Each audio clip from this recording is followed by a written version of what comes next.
Welcome to the lesson on SciPy. In this lesson, we would be talking about SciPy, which is a multi-purpose math stats library. So this has a lot of algorithms from math, stats, calculus, linear algebra, machine learning, image processing, a lot of different fields. So this is a really powerful library. So this page, which you can see, is the reference page for SciPy. The link to this page would be available in the resources tab. So this page has tutorials. So you can use these tutorials to study about any of the aspects of SciPy.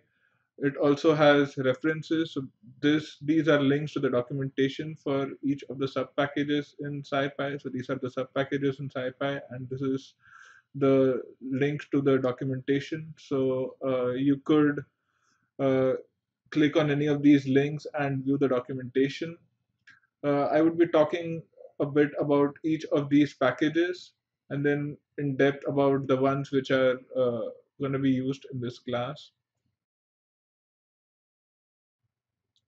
So the clustering package has algorithms or clustering algorithms where, so basically clustering is an unsupervised machine learning technique where without label training data, you just try to group data into clusters. So the algorithms for implementing or the algorithms which can be used for clustering can be found in the cluster package. The constants package has a list of constants like pi or epsilon or the other constants. The discrete Fourier transforms package has methods to perform DFTs or discrete Fourier transforms. So this is popularly used in image processing, signal processing. Integration package would have the methods for integration. So if you have taken calculus course, so you would be familiar with these methods. And the interpolation package allows you to do mathematical interpolation. So if you're given a sequence of data and you want to fill in some missing values or you want to add values after the range, you can use this package. Input and output allow you to save and load your data. Linear algebra package. So we have seen linear algebra functions in numpy. Similar functions can also be done using SciPy. So they can be achieved using the linear algebra package.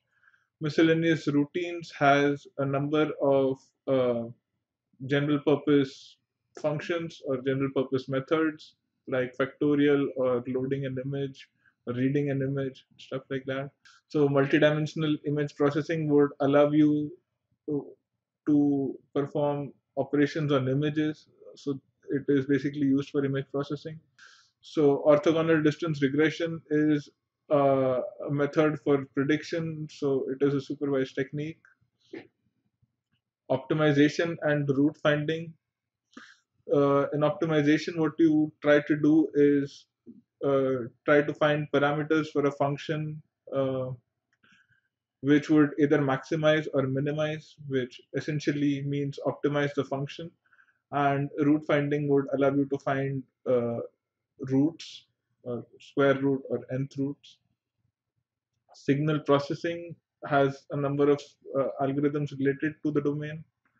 Sparse matrices. What sparse matrices mean is that they are matrices with a large number of zeros. So such matrices have a lot of different power. So you can use the sparse matrix functions on sparse matrices.